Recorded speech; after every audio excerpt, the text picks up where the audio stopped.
folks, and welcome back to another episode of our 1110. Today we're going to be going over our mid-crit. So our mid-crit falls right before our final submission, and this is all about practice.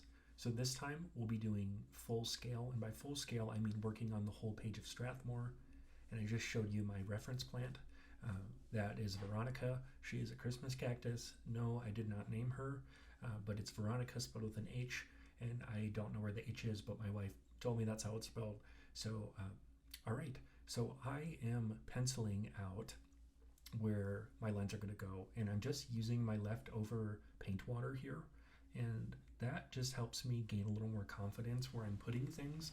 And also, it starts to add value in the background of my image when I go in with my dark lines. You're free to do this, or if you want to tackle it with the dark lines, that's fine. But keep in mind, we need to see some hint of value. And by value, I mean variation in terms of darkness of the line, and whether that's a line or shape, etc.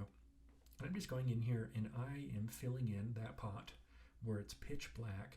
Keep in mind, if it's pitch black, go ahead and paint it pitch black. A lot of students are scared to draw dark like that, but I'm here to tell you that is A-okay. And guess what?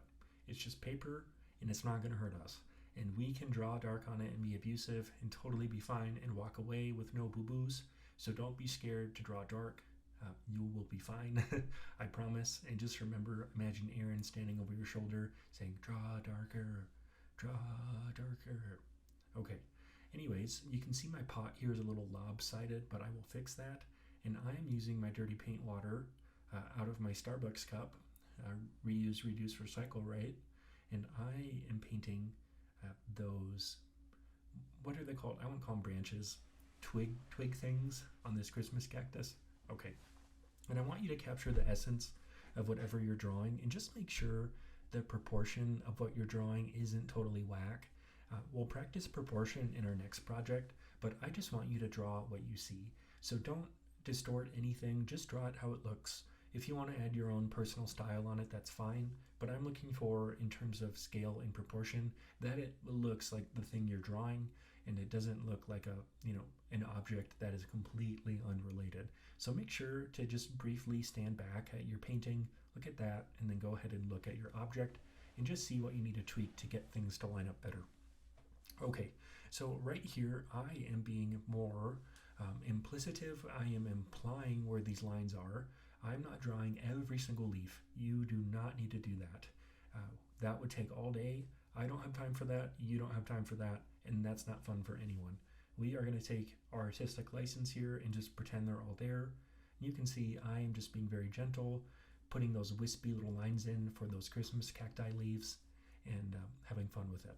So if you have a wet spot, make sure to let that dry before you paint over it. Otherwise it will bleed. You can see I got a little bleed right there. But go ahead and continue, and I am just filling out this shape.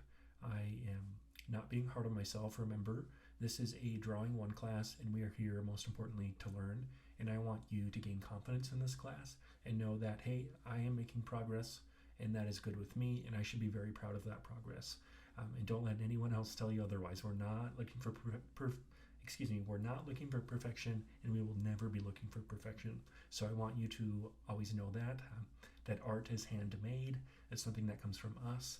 And if it was perfect, that would be really creepy. We're not robots, we're human beings. And we make mistakes and there's little imperfections.